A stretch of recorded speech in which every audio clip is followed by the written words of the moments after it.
Inscreva-se no canal, curta os vídeos e compartilhe. Louvado seja nosso Senhor Jesus Cristo, para sempre seja louvado. Meus queridos e amados irmãos, não é de agora, todos nós sabemos das grandes heresias ditas pelo padre Júlio Lancelotti. O padre Júlio Lancelotti tem um trabalho social muito grande ali em São Paulo, e sabemos da importância de um trabalho social, de alimentação, de acolhida, de ajuda humanitária a pessoas em situação de vulnerabilidade social, né? E sabemos dessa importância da caridade na igreja, né? A caridade, São Paulo vai dizer que a caridade ela cumpre toda a lei. Porém, nós sabemos que São Paulo também disse que nós precisamos tomar cuidado. Não estou dizendo que a caridade do padre Júlio Lancelotti é a que São Paulo fala também aqui. Ele fala que a caridade cumpre toda a lei, mas também ele diz algo sobre a caridade, e eu vou pontuar agora o que ele diz. Não estou dizendo que é o caso do padre Júlio Lancelotti, me referindo aqui à caridade que ele pratica, pois só Jesus, só o justo juiz, só aquele que, quando voltar, vai desvendar e colocar às claras aquilo que está obscuro no coração dos homens. E só ele pode julgar. Mas São Paulo fala que a caridade cumpre toda a lei, mas também ele fala de revestivos de uma caridade sincera e não fingida. São Paulo também fala isso em suas cartas. Então, a caridade, ela tem que estar alicerçada na verdade. Se ela não estiver alicerçada na verdade, que é Jesus Cristo, ela não passa de filantropia. E filantropia não salva ninguém. O que salva de fato é a caridade. E a caridade, como São Paulo diz, não fingida. Ou, como ele diz, revestivos de sincera misericórdia. Mas veja, aqui eu vou falar de duas heresias que o padre Júlio Lancelotti fala em dois vídeos que eu juntei aqui, unifiquei os dois. O primeiro, ele auto se contradiz, né? Quando ele vai falar uma coisa e depois ele vai dizer que Jesus é, aí ele pontua o que Jesus é, e absolutamente, pelo que ele descreve que Jesus é, logo Jesus a segunda fala dele desmente a primeira. Eu vou mostrar por quê. Vamos lá. Jesus não era católico, ele nem sabia que ia ter esse nome. Jesus era judeu, era um judeu marginal, mas era um judeu. Então Jesus não sabia que ia ter o que hoje é a Igreja Católica, ele não sabia disso. Pronto, veja. Aqui ele disse que Jesus não era católico, Jesus era judeu. Claro, Jesus era judeu. Jesus era o Filho de Deus, descendente da tribo de Judá, descendente de Davi, por isso chamado Filho de Davi. Até aqui ele está certo, está correto, perfeitamente certo. Jesus era judeu. Jesus não era católico no sentido da, vamos dizer assim, da origem humana de Jesus. Jesus surge, se encarna, é filho de uma judia, e por isso ele é da tribo de Judá. Da tribo de Judá, de uma dos filhos de Jacó, né? Consequentemente, Jesus é judeu. Ele diz um judeu marginalizado. O que é marginal, né? Ou seja, porque estava à margem, não estava dentro das entranhas, não estava ali no judaísmo farisaico, rabínico, saduceu ali. Jesus era um mestre, judeu, sim, mas não era como os fariseus, como os saduceus, como os escribas, como os anciãos do povo, né? Então, ok. Aí ele diz que Jesus nem sabia desse nome de católico. Jesus nem sabia que iria surgir essa nomenclatura católico. Aí a segunda fala dele aqui desmente tudo. Veja. Jesus é homem e Deus, 100% homem, 100% Deus. É heresia dizer que Jesus era só humano ou que Jesus é só divino. Pronto. Então ele está dizendo que Jesus é humano e divino. Uma só pessoa com duas naturezas, uma natureza humana e uma natureza divina. E ele diz que é heresia dizer que Jesus é só humano ou dizer que Jesus é só divino. Mas também é uma heresia dizer que Jesus não sabia que a Igreja Católica iria surgir, que iria ter esse nome, né? Não é nem nome, mas que ia ser, vamos dizer assim, que conhecida por essa expressão católica, que quer dizer universal, né? Porque católica não é o nome da igreja. A igreja una, santa, católica, apostólica não tem um nome, ela não tem uma nomenclatura. Ela tem as suas qualidades, os seus atributos. Ela é una, ela é santa, ela é católica, que significa universal, ou que tem toda a doutrina, a ortodoxia plena, né, sem faltar nenhuma parte. E una, santa, católica e apostólica, porque é uma, vamos dizer assim, uma continuidade da eleição dos 12 apóstolos, dos seus sucessores e da fé apostólica, né? Então, logo que esse Jesus, que é 100% Deus e 100% homem, ele sabia muito bem. E é por isso que ele vai lá em Mateus 16, do 16 ao 19, ele vai chamar Pedro, chamar os apóstolos ali em Cesareia de Filipe, perguntar o que é que o povo pensa a respeito dele. Alguns vão dizer, tu és João Batista, alguns dizem que tu és João Batista que ressuscitou, outros dizem que tu és Jeremias, ou um dos profetas, enfim. Não tem uma convicção de quem é Jesus. E aí Jesus pergunta para os apóstolos que ele havia escolhido, para aqueles que ele escolhera.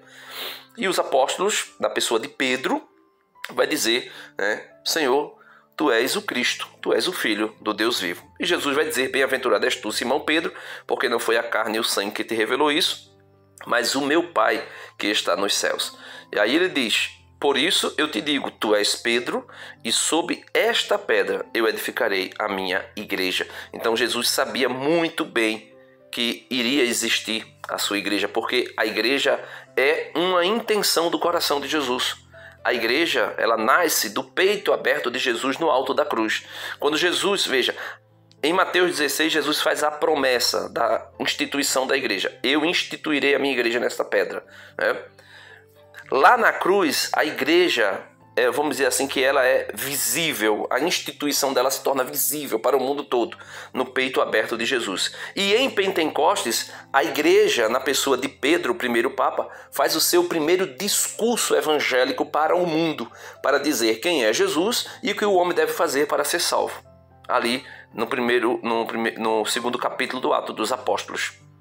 E como é que esse homem vem dizer que Jesus não sabia o que é a Igreja Católica, não sabia que iria existir a Igreja Católica? É estranho. O outro vídeo, ele parte nessa mesma linha, só que ele fala uma coisa que os protestantes podem pegar a fala, porque ele não vai dizer... Eu vou deixar o vídeo, depois eu explico. Vamos lá. Jesus é Deus encarnado, é o Verbo de Deus feito homem. Então, se Jesus é Deus encarnado, é o Verbo de Deus feito homem, então ele sabia de tudo que está acontecendo hoje no futuro, Padre Júlio Lancelotti. Com todo respeito ao Senhor, mas o Senhor, infelizmente, acabou de dizer uma heresia. De dizer que Jesus não tinha intenção da igreja, que Jesus não sabia o que era a igreja, que a igreja ia existir e que ia ser reconhecida pela nomenclatura dada assim para diferenciar a Igreja Católica das demais que dela se separaram. Então o senhor está confundindo as coisas. E aqui o outro vídeo, o segundo vídeo, é ainda pior. As heresias são ainda piores. Vamos lá. Não tem um elixir mágico. No tempo de Jesus tinha os fariseus, os saduceus, os herodianos. Jesus não foi de nenhum desses grupos. E Jesus também não era católico, porque nem tinha igreja católica. Aqui ele está falando uma coisa que é certa. Jesus não era católico, porque não tinha igreja católica no tempo de Jesus. Mas Jesus institui a igreja católica. E Jesus, ao instituir a igreja, faz a promessa da instituição da igreja sobre esta pedra ali, quando Pedro declara. Aí alguns vão dizer que é a fé de Pedro, outros vão dizer que é Pedro mesmo, porque Pedro, iluminado pelo Espírito Santo, é infalível quando falava de fé, quando dizia que Jesus é o Filho de Deus, né? E quando não estava inspirado pelo Espírito Santo e falava humanamente, era um ser humano como outro qualquer, falível que foi corrigido por Jesus, e até Jesus chamou de Satanás porque estava pensando diferente de Jesus e pensando com a mentalidade humana. Mas quando era assistido pelo Espírito Santo, dizia a verdade mais absoluta, né? Tu és o Filho do Deus vivo. Tu és o Messias, tu és o Filho do Deus vivo, né? Então, mas vamos lá, vamos continuar aqui a fala dele. Esse vídeo aqui está um pouco mais baixo, mas eu acho que dá para entender. De Jesus. O catolicismo foi inventado depois do Constantino. Aí já vão me acusar de apostasia e de heresia. Então... Veja, ele está dizendo aqui, esse então aí é o fim da fala dele. Ele está dizendo aqui que não existia no tempo de Jesus a Igreja Católica, porque o catolicismo foi inventado depois de Constantino. Ele, aqui, deixando bem claro, porque o protestantismo vai dizer que foi Constantino que fundou a igreja. Certo? E o padre Júlio Lancelotti, ele entra nessa mesma linha, porque quando ele vai dizer que o catolicismo foi inventado depois de Constantino, aí a gente já entra em outra heresia. Você já consegue perceber que ele caiu em outra heresia.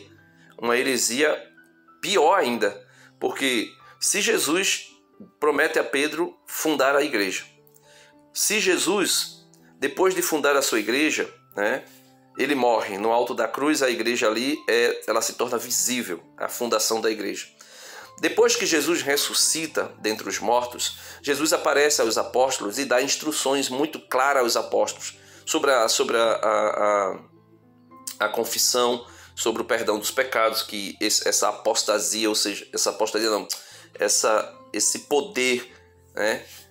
Esse poder é dado aos apóstolos, e aí Jesus diz, soprando sobre eles o Espírito Santo, o pecado de quem vocês perdoar serão perdoados, os pecados de quem vocês retiverem serão retidos. E depois, lá no finalzinho do Evangelho de São Mateus, capítulo 28, a partir do versículo, se eu não me engano, é 28 a 19, se eu não estou enganado, né? Não estou com Bíblia aqui, estou fazendo esse vídeo aqui sem edição, sem nada, mas aqui você vai saber como está lá. Jesus diz assim: toda autoridade me foi dada no céu e na terra. Jesus diz, e por isso eu vos digo, né? Ide é uma ordem, ide por todo mundo e fazei com que todas as nações se tornem meus discípulos, batizando-as em nome do Pai, do Filho e do Espírito Santo, e ensinando-as a observar tudo quanto vos ordenei, vos ensinei. Como é que os 12 apóstolos iriam sair em missão e a igreja só iria passar a existir 300 anos depois dessa, vamos dizer assim, essa ordem de Jesus aos seus apóstolos, que era os 12 alicerces da igreja, como está no livro do Apocalipse. No livro do Apocalipse diz que os apóstolos são os 12 alicerces da igreja. São Paulo, na carta aos Gálatas, se não estou enganado, vai dizer que Pedro, Tiago e João eram os colunas da igreja. São Paulo, escrevendo a Timóteo, vai dizer, veja, São Paulo, escrevendo a Timóteo ali no primeiro século, São Paulo vai dizer que Timóteo deveria saber como se comportar na igreja, que é a coluna e sustentáculo da verdade. Então, como é que não existia igreja? Que igreja era essa, se não era a igreja una, santa, católica e apostólica? Então, nós podemos ver que a heresia do padre Júlio Lancelotti, ela é tremenda, ela acontece sem dó e sem piedade. Ele fala heresias a todo tempo e em todo momento. Isso chega a ser gritante. Aí tem uma imagem, né, uma figura, uma foto, podemos assim dizer, de Jesus. E eu fico pensando, né, o que Jesus deve estar pensando do padre Júlio Lancelotti.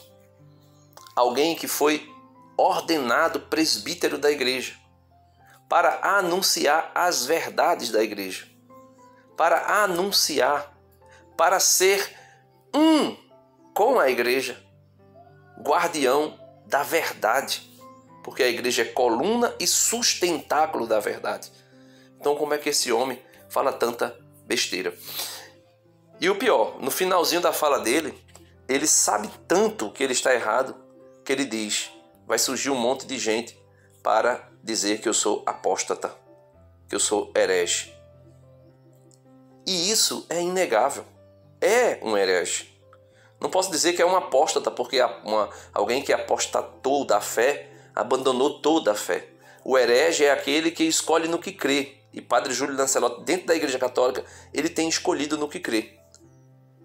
Ele tem escolhido no que crê. Ele não é alguém que crê no todo da Igreja. Ele escolheu parte. Ou seja, é herege. É um herege. E eu digo sem medo de errar. Sei que vou sofrer muitas críticas, sei que pessoas podem até deixar de acompanhar aqui e seguir o canal, mas não tem problemas. Não tem problema. Infelizmente, é o que esse homem é. Um herege. E a heresia dele beira a apostasia. E minha pergunta final aqui é: por que Dom Odilo Pedro Scherer não toma uma atitude a respeito desse homem? Por quê? O que é que acontece? O que é que está acontecendo? Porque esse homem tem escandalizado o Brasil inteiro, falando coisas que não é condizente com aquilo que é a fé católica. Deus abençoe a todos e até o próximo vídeo, se Deus quiser. Amém. Dá uma curtida no vídeo se você gostou, se inscreve, deixa aí um comentário sobre essa situação que nós estamos presenciando aí desse padre. E só peço que, se você for me xingar, não adianta me xingar, tá certo? Porque eu escolho Cristo, e em Cristo eu sei que eu sou muito mais que vencedor. Amém.